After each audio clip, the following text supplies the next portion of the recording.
This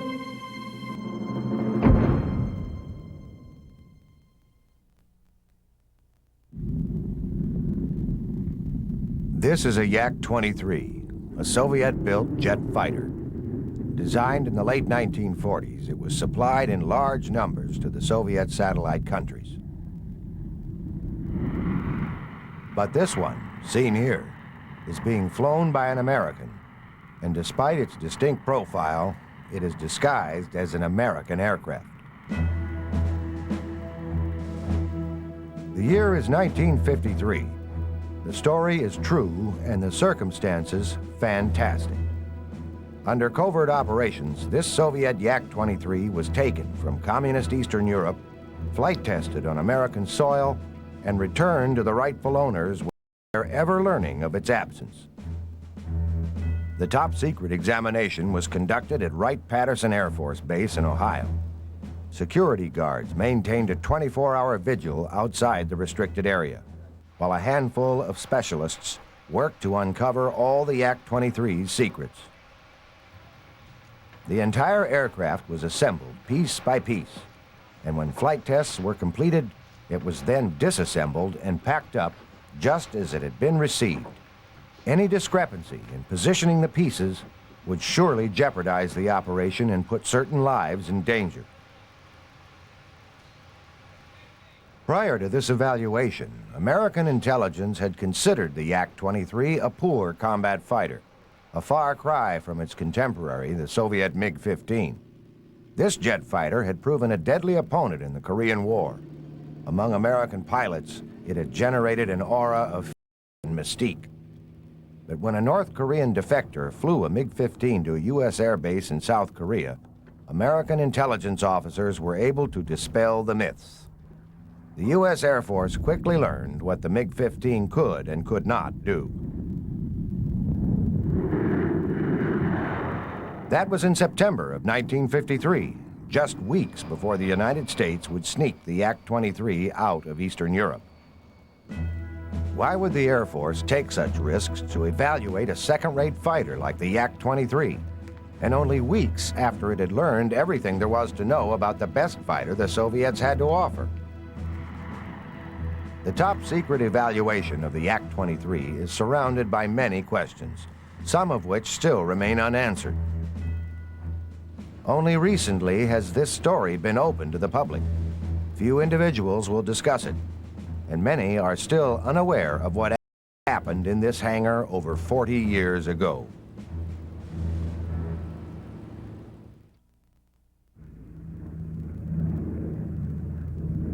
This is a C-124 Globemaster, the large transport aircraft which flew the Yak-23 out of Eastern Europe.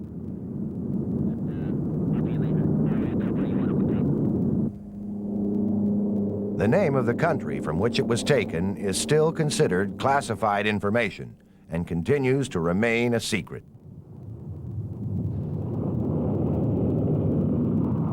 The story begins within this mystery. In mid-October of 1953, two intelligence officers of a communist Balkan country approached the U.S. Embassy in that country. In their hands, they carried information that could easily strain the tense East-West relations of the Cold War. What they had to offer would surely involve security risks for America. For their country, however, the risks were far greater. Discovery of their plan would cause an international incident and could mean certain death for fellow countrymen, including themselves. A meeting was hastily scheduled between these foreign intelligence officers and the CIA station chief, to whom they made a most intriguing proposition.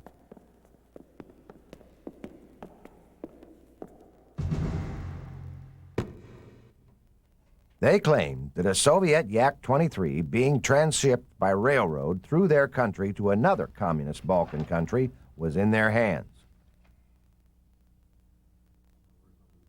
The aircraft was packed in a crate. Would the Americans, it was asked, like to take it to the U.S., test it, and then return it in the crate exactly as they had found it?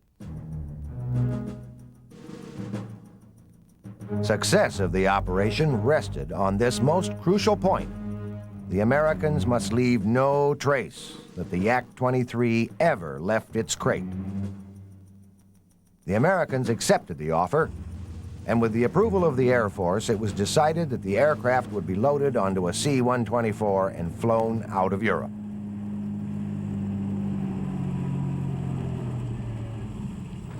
The secret cargo would be accompanied by 3 foreign escorts, a high-ranking officer and 2 aeronautical engineers. The destination? Wright-Patterson Air Force Base, where the full capabilities of the Air Technical Intelligence Center could be utilized.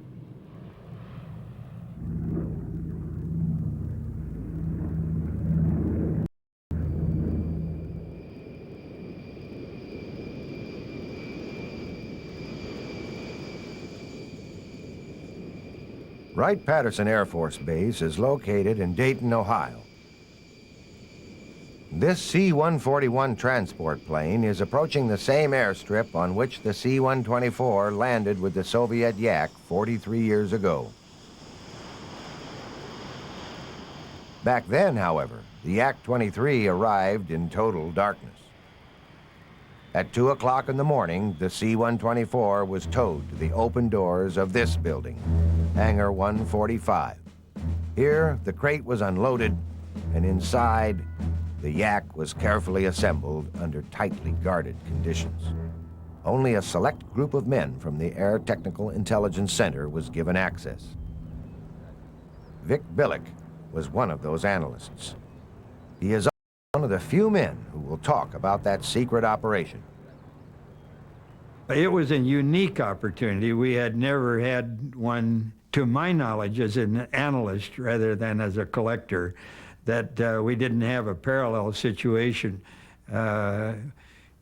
We're in a foreign Air Force would offer us the opportunity to look at the airplane, and here we had it delivered clear to the United States, right to the heart of our own research capability, and an opportunity to exploit it with all our instrumentation and measurement equipment right here, as opposed to improvising at a European base. The aircraft was assembled and operated from a specially boarded-off corner of Hangar 145. The few who were given access had to re-establish their right to be in the area each time they entered. Foreign markings were removed from the Yak-23 and replaced by standard U.S. Air Force insignia. To complete the disguise, the aircraft was given the same serial number as that of the chase plane used in flight tests. The test pilot chosen was Captain H.E. Tom Collins. Collins was one of the 3 pilots who had tested the MiG-15 in Okinawa the previous month. For his ground crew, he chose experienced mechanics from past test projects, including Ray Gardner, who had worked with him on the MiG-15. Initial inspection revealed a serious problem with the main landing gear tires. They were so badly worn that it was unlikely Collins could make more than one takeoff and landing without a blowout. AirTech Intelligence made an immediate call to the Goodyear Tire Company and requested an overnight delivery of 2 new tires. Later, an executive of Goodyear called back. "We would love to take your money for making special tires overnight," he explained. "But the ones you described are already made by us for the F-94B. Bolstered by this stroke of good luck, Collins' team took a new set of tires from stock and promptly installed them.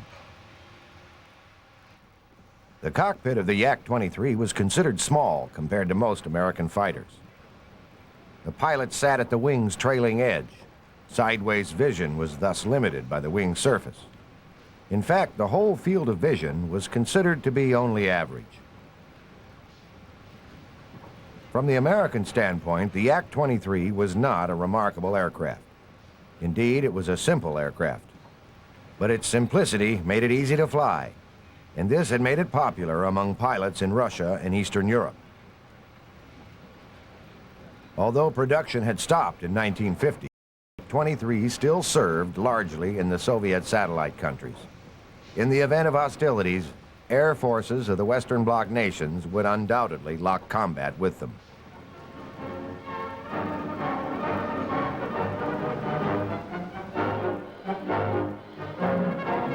During the Cold War, no Russian aircraft, no matter how mediocre, was to be taken lightly by the Western Bloc air forces. How's your recognition of Russian aircraft? Take this one, for instance. Do you know what it is? Yes, you're quite right.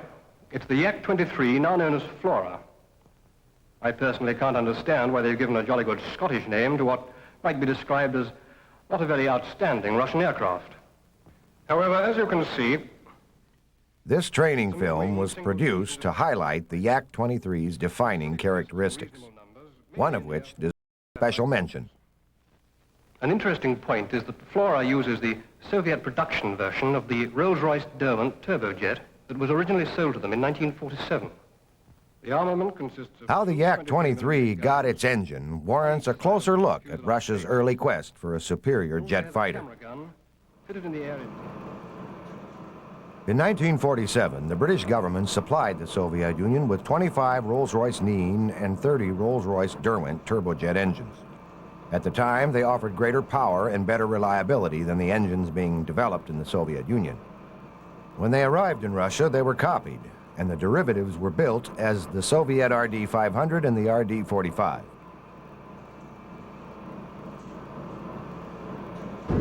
Perhaps foresight had not lent itself to the British suppliers at the time, for here was a clear paradox. Western technology had boosted Soviet aircraft development. Because of the Rolls-Royce design, Russian engineers could build the jet engines that were needed to power the next generation of Soviet fighters. In particular, the RD-45 would secure the future of an advanced but as yet underpowered prototype fighter, what was to become the legendary MiG-15. The design bureau which created the MiG-15, Mikoyan Gurevich, was an old rival of the Yakovlev Bureau, creator of the Yak-23. In jet fighter design, however, there was no contest. The MiG-15's RD-45 engine was mounted inside a tubular fuselage. The jet exhaust nozzle was at the rear of the tube so that hot exhaust gases would not come into contact with any part of the fuselage. By contrast, the Yak-23 appeared to have been designed with no real concern for aerodynamically clean lines. Its engine was the equally powerful RD-500, with a long, deep, blunt nose made for a heavy forward section, accentuated by the marked step of the jet exhaust opening. More importantly, the Yak-23, with its straight wing, could not achieve the speed and performance level of the MiG-15's advanced swept wing design.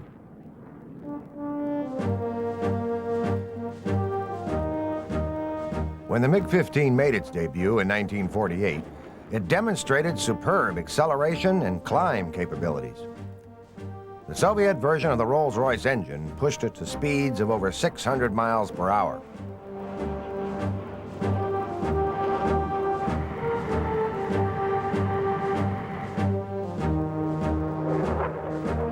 High-speed performance in the air had been an obsession with Joseph Stalin. In the race to build a superior jet fighter, the MiG Design Bureau had clearly delivered him a champion, and in so doing pushed the rival out of the running.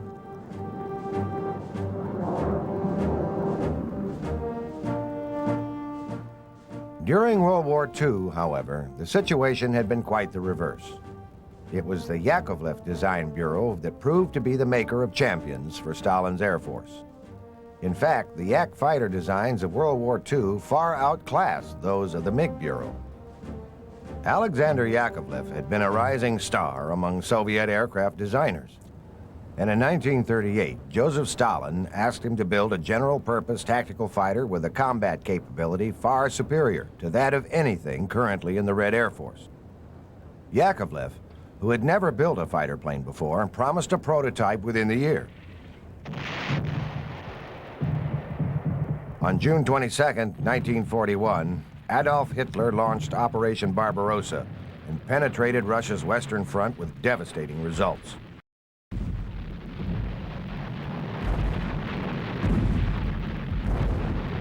In the first months of the invasion, the Red Air Force lost nearly 70% of its numbers. Despite the staggering losses, however, the new generation of fighter aircraft, led by the Yakovlev Design Bureau, would soon replenish the frontline fighter regiments.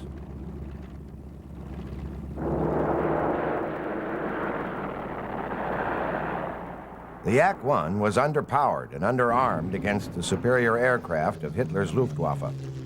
But the later Yak-3 proved a good match for the German Messerschmitts.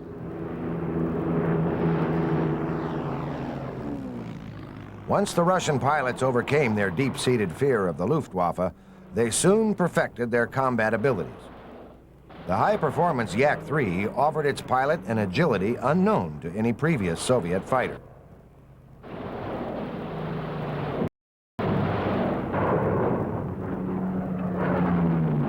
As for the fighters designed by the Mikoyan Gurevich Bureau, they were inferior to the Yak's handling capabilities.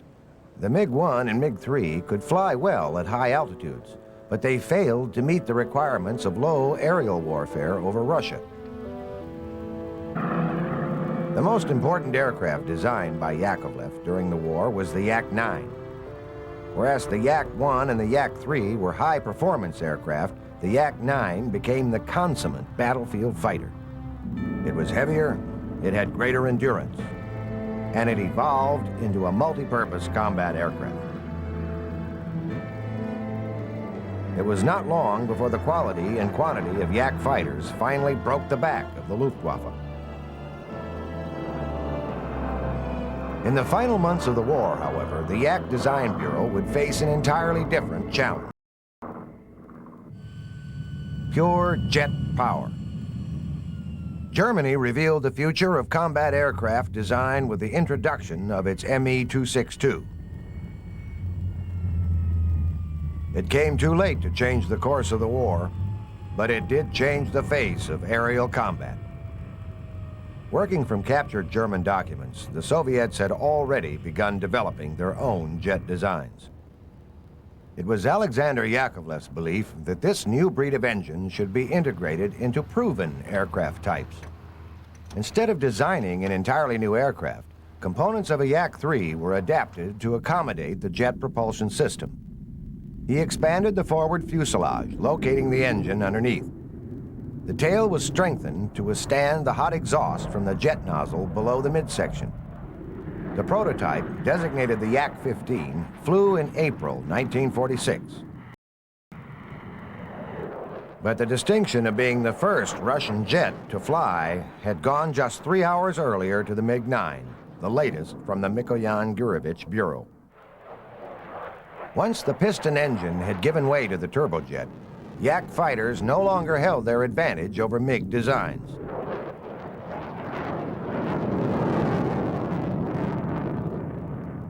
In August of that year, the Russian public got its first glimpse of jet aircraft at the aviation parade at Tushino. By then, it had become quite clear to the United States that Joseph Stalin, a one-time ally, was the new adversary in a new kind of war, the Cold War.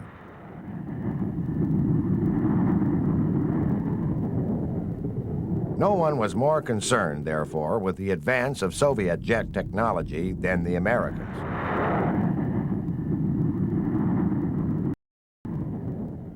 Air Technical Intelligence of the U.S. Air Force was an analytic organization created during World War II that had focused on evaluating German aircraft equipment. And most of the information that had been captured from German laboratories was used in the development of post-war aircraft. After the war, however, intelligence gathering was redirected toward the Soviet Union. But little information on Soviet technology was available. While the Soviets made many advancements in their own Air Force during World War II, introduced a lot of new aircraft as we did, we were not focused on doing an intelligence job against our ally, and we really didn't make much a point of gathering the technical information. And whereas the Germans, of course, did so. They were very concerned with the development in the Union, and so they created a large tech intelligence base. The Yak-15 and its successor, the Yak-17, were essentially World War II aircraft, despite their jet engines. The MiG-9, although it was designed for jet power, was still crude, and the engines themselves were copies of German World War II technology. With access to German wartime data on Soviet technology, Air Tech Intelligence could make reasonably accurate estimates of early post-war Soviet capabilities. But this was hardly reassuring. It would not be long before the Soviets were building jet aircraft of their own design. And as the Cold War took shape by the late 1940s, the fear of a military confrontation was all too real.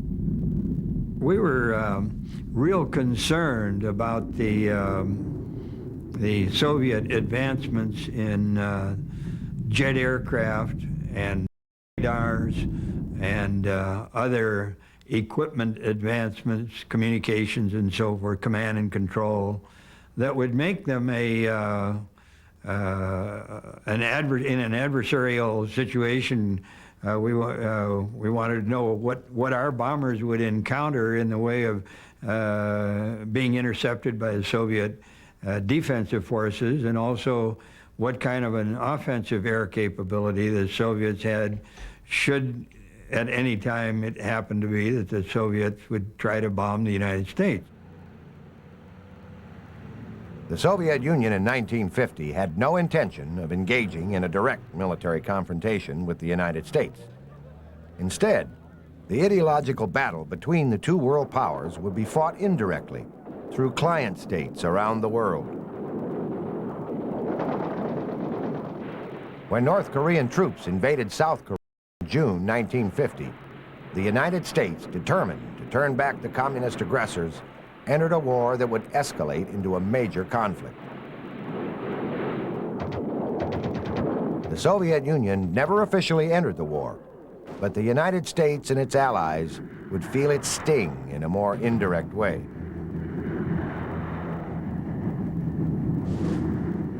American pilots flying B-29 bombers over North Korea were stunned to see their aircraft being destroyed by cannon fire from short, swept-wing jet fighters bearing North Korean colors. But these were Soviet-made aircraft. The MiG-15 had arrived.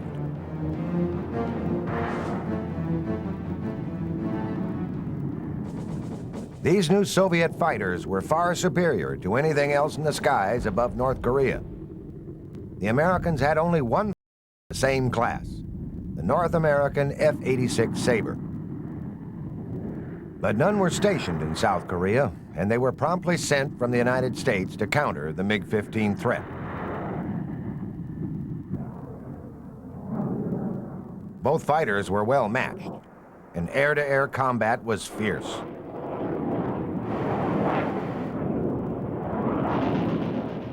While the battle for air supremacy raged between the American and Soviet-designed fighters, Air Tech Intelligence did the best it could to separate fact from fiction over the MiG-15.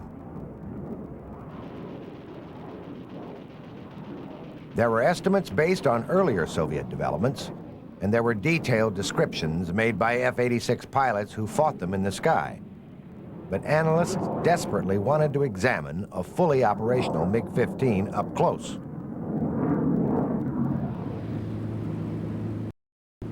In September of 1953, they got their chance.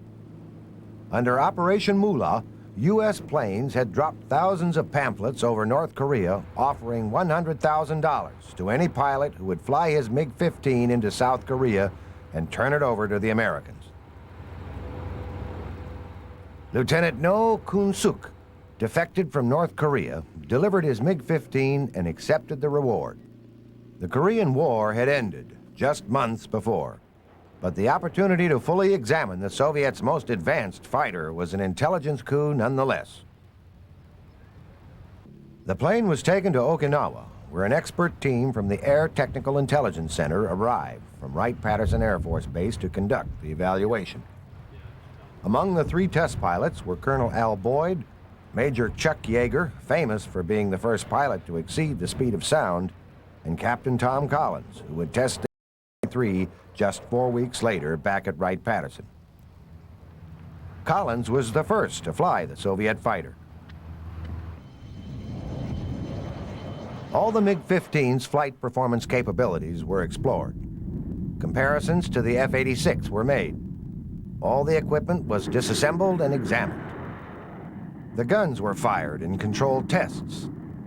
And when the evaluation was completed, the analysts from Airtech Intelligence were delighted to learn that all the findings matched their original estimates exactly.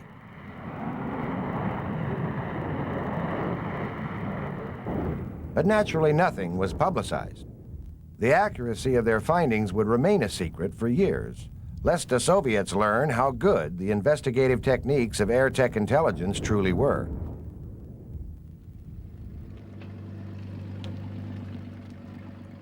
The next month, the Yak-23 arrived for secret testing at Wright-Patterson in Ohio. It would seem there was little to gain from testing this second-rate fighter, especially after the MiG-15 evaluation, but this was not the case.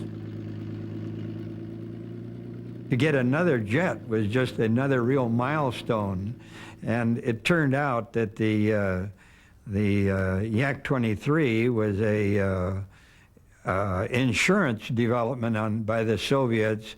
They were a little skeptical of the swept wing design of the MiG-15 in development, so they carried on a parallel development of a more conservative airplane with the Yak. But there were some other design features in the Yak that gave us some good milestones on their state-of-the-art and technology and what their potential for future developments would be.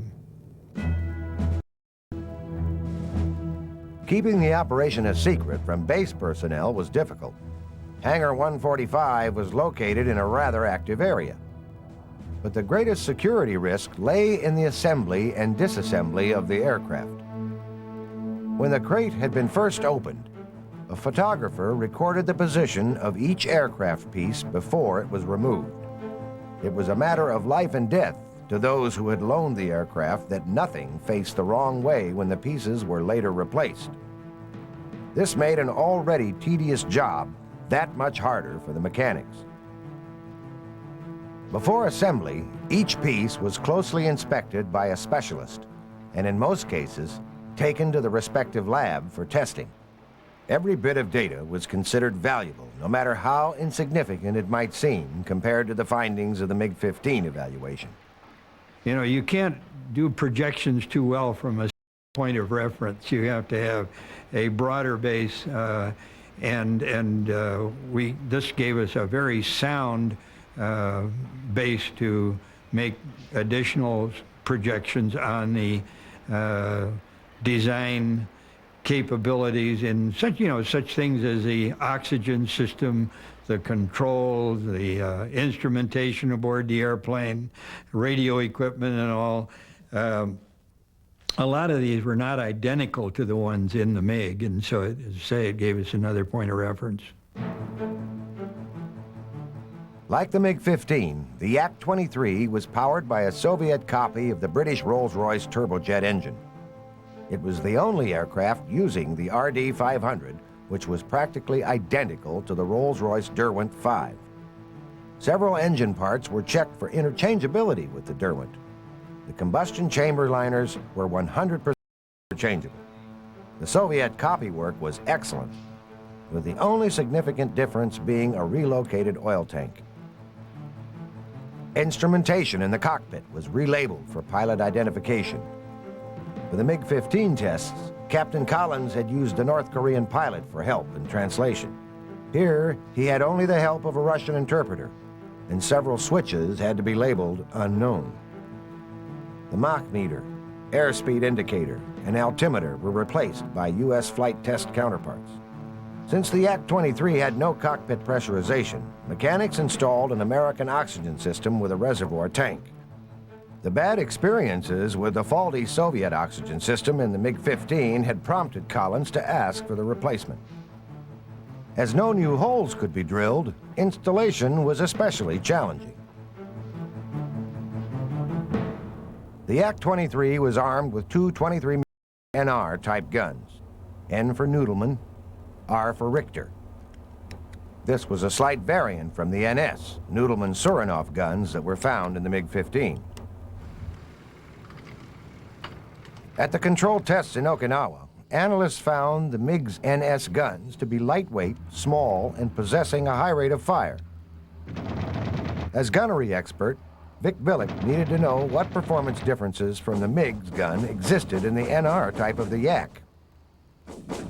The availability of the Yak-23 gave us an opportunity to get not only a complete gun, but in perfect condition, such that we were able to carefully study its design. We had ammunition from Korea, and we fired the gun, and actually at one point we put the gun in a cold chamber and down to around 50 degrees below zero, and there was a great accumulation of block ice on the working parts of the gun, and we then fired it, and it immediately responded and fired well with the severe freezing condition. We were not surprised because we got the same results when we had tested that type of gun, the Noodleman designs, out of the MiG-15s. When the aircraft was ready for flight tests, security precautions were intensified. Maintaining secrecy inside the hangar was one thing. Outside, however, would be an entirely different affair.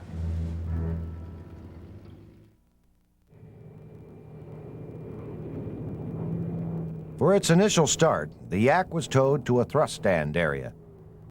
Tests outside were to be done at daybreak when the flight line was deserted. Flights would be flown from a taxiway turnoff at Patterson Field near the woods to limit exposure of the aircraft as much as possible. The engine would not start on the first try. An examination of the engine supported by available intelligence data revealed that the torch igniter fuel pump was faulty. Because of the interchangeability of parts between the RD-500 and the Derwent-5 engines, a pump from the British engine allowed the tests to continue.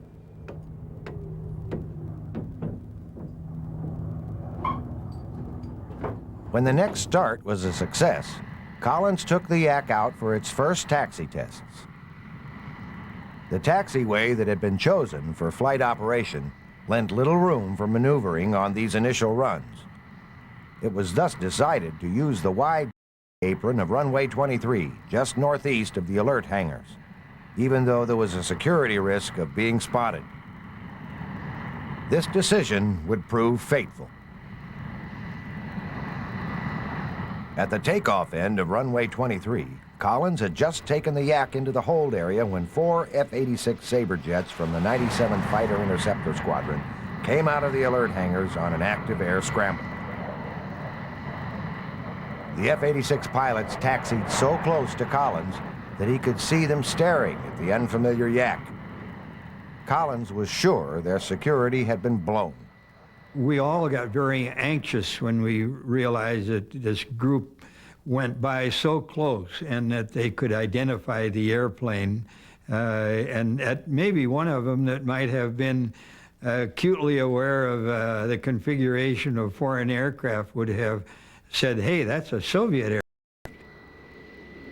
Even if the pilots could not identify the Yak-23, they had probably recognized Collins sitting in the open cockpit.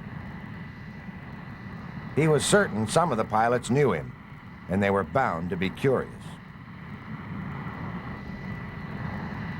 Fortunately, Collins was prepared for just such an incident.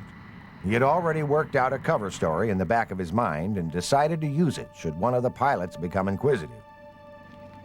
The Yak-23 vaguely resembled the Bell X-5, an experimental test plane that had been flying in Muroc, California. In October 1953, just weeks before the Yak's arrival, one of the two X-5s had crashed during a test flight. There was much publicity, and Collins decided to build his cover story around this event. If anyone asked about the Yak-23, Collins would explain that it was the other X-5 and was doing some high classified testing at Wright-Patterson. As expected, Collins received a call from one of the F-86 pilots who asked about the peculiar plane he had seen during the air scramble. Collins laid out the whole X-5 story. And that was enough for him. You know, they said, well, can we see that? And he said, no, there's so much security on it, we can't. But they would accept it, American security. R&D project on the field were often under a very tight cover, limited access, so that only a few people could get to a particular new design aircraft. So that was not unusual at all, and they accepted it. But we were very worried that it was blown, you know, that there was this was a Soviet aircraft on Wright Field. Didn't happen. The X-5 story was simple, plausible, and it worked every time they had to use it. Security precautions were still rigidly maintained, however. All exterior testing was restricted to the early daylight hours, but overall testing continued around the clock. While mechanics conducted thrust tests, other analysts examined equipment not being used for engine evaluation. Different groups had access at different times, and the hours were long and hard. Often, when a shift ended, the work was far from over, but this part of the job could hardly be called work. Apart from the aircraft, there were the 3 foreign nationals who had escorted the Yak from their country in the Balkans. Because their presence on the base was kept a secret, they had to maintain a low profile. It was up to Vic Billick and his cronies to socialize with visitors. We were encouraged to get with them, to keep them happy, as a matter of speaking. And so we would go over to their quarters during break periods. They were quartered in some temporary housing available not too far away from the Tech Intelligence Center. And we would sit there and talk to them as best as we could with using everything from German to sign language, and they spoke a little English. At least one of them, I remember, spoke a little English, and we were able to get along quite well. With a name like Billick, you can detect that I have my dad was a Czech. I have a root to the total Slavic base, and it made myself a little more friendly to them. They took to it. They wanted to know where my dad came from and all this sort of thing. And as I mentioned, my father came from Czechoslovakia, and so I might have had a little advantage in becoming friendly with them. But one of the other things, of course, was a measure of if you would share drinking their liquor with them. It also made a good friendship. They had some liquid refreshment with them that they really liked, and it was a very, very powerful beverage along the lines of aquavit and I guess a vodka type drink.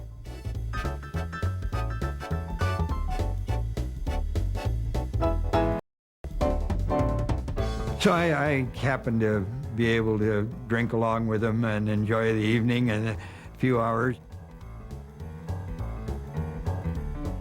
So as a result of it, after they went home, one of them sent me a bottle of this as a token of his appreciation of the way we got along.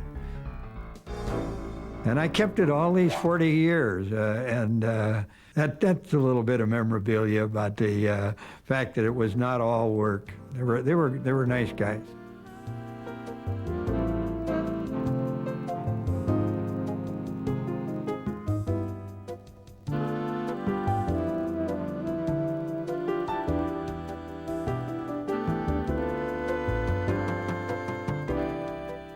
This was a fellowship that had transcended the Iron Curtain. A camaraderie that had put a slight thaw for a moment in the icy conditions of the Cold War. It was indeed a warm reflection of the cooperation these three foreign nationals had offered to the analysis of the Yak-23. They showed just do anything at all to give us information in regards to their experience in handling jet aircraft, and now I can't remember whether they were pilots, but they talked about their country's experience with jet airplanes, and they were certainly very cooperative.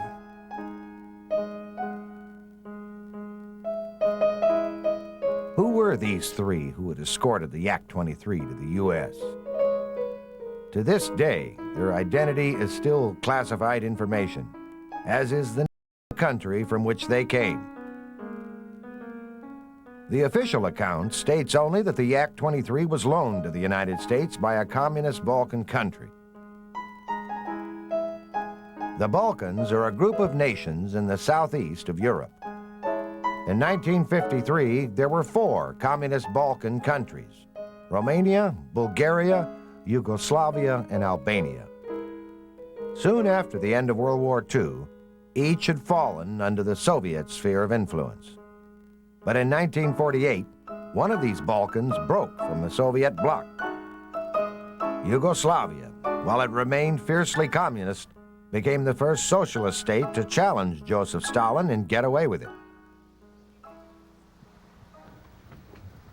The independent Yugoslavia was ruled by the indomitable Joseph Tito. Tito had been neither anti-Russian nor even anti-Stalin. Like his communist neighbors, he did insist on being master of his own house. Tito had been largely responsible for liberating his country from Nazi Germany. For that, support among his countrymen was unshakable. He enjoyed fierce loyalty among party leaders, and more importantly, he firmly controlled the army and secret police.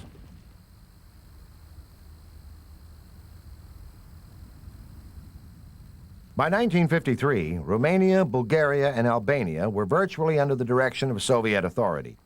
Romania and Bulgaria were strongly anti-Tito, and the term Titoism had been applied to any socialist state that dared defy Soviet control. But only Tito's Yugoslavia succeeded in remaining outside the Soviet sphere of influence. Was it Yugoslavia which loaned the Yak-23 to the United States? It does appear the like did it. Romania, Bulgaria, and Albania were all supplied with Yak-23s. Yugoslavia was not. At the American embassy, the CIA chief had been told that the Yak was being transshipped to another communist Balkan country by railroad. If the Yak-23 was on its way, for instance, to Albania from either Romania or Bulgaria, it would have to pass through the mountainous terrain of Yugoslavia. The reverse is true as well. Judging from his relationship with Moscow, Tito seems the most likely to have offered the U.S. a first-hand look at a Soviet-built aircraft. Despite the facts, however, this is all speculation. Whether or not these foreign escorts were Yugoslavian cannot be verified. After over 40 years, their identity and nationality continues to remain a secret. If they are still alive today, perhaps U.S. authorities feel that revealing their identity could put them in harm's way.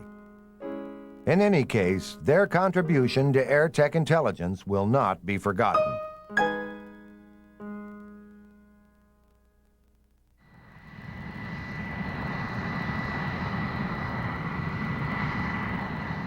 The Yak-23 was ready for its first flight test on November 4th, 1953.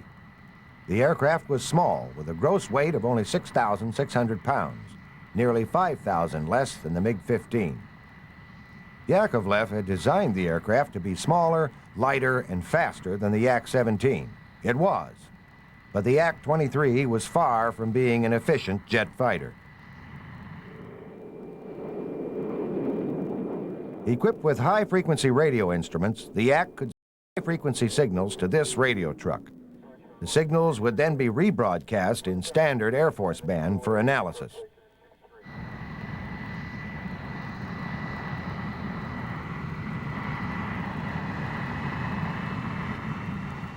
At takeoff, once the brakes were released, acceleration was very rapid. The Yak-23 quickly outpaced the F-86 chase plane. Because acceleration was so rapid, Collins had to retrim the aircraft immediately after takeoff. The climb qualities were exceptional. The Yak-23 had excellent turn ability and good stalling characteristics. But in probing its limits, Collins found problems unacceptable for a modern jet fighter. There were no speed brakes, and deceleration from critical Mach speed of 0.8 was extremely difficult. At this speed, aileron buzz was so severe that the wingtips fluttered up and down between 8 and 12 inches. Collins remarked that each time he flew at Mach 0.8, he felt like the wings were going to rip off.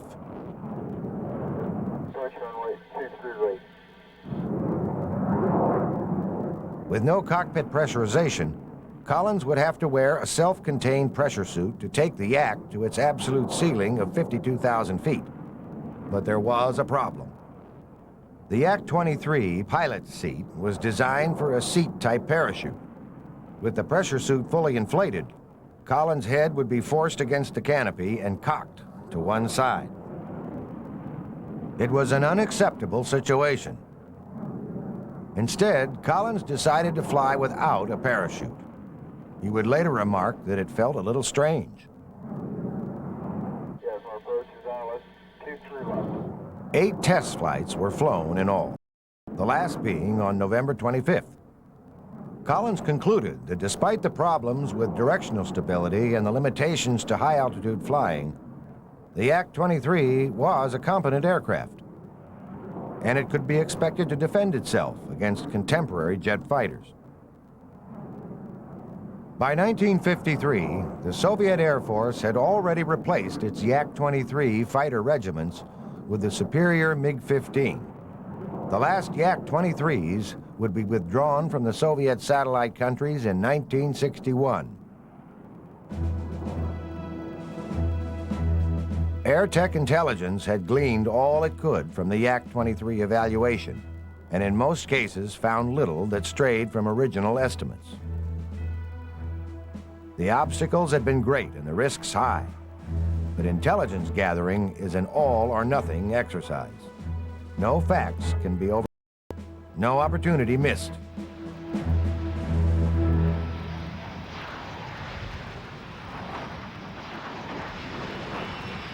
After the final test flight, the Yak was put back in its crate precisely as it had been found.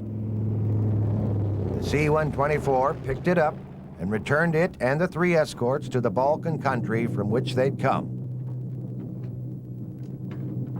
Not a trace had been left.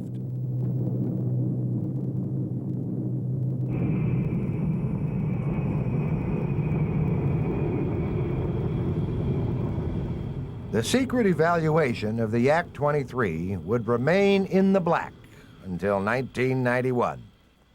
The test film that has been shown here was downgraded to unclassified status in 1975, after sections that named the country of origin were removed.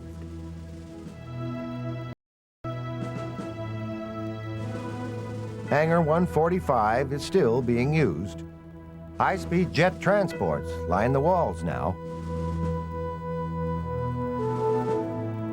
This story is now finally being told outside the intelligence community.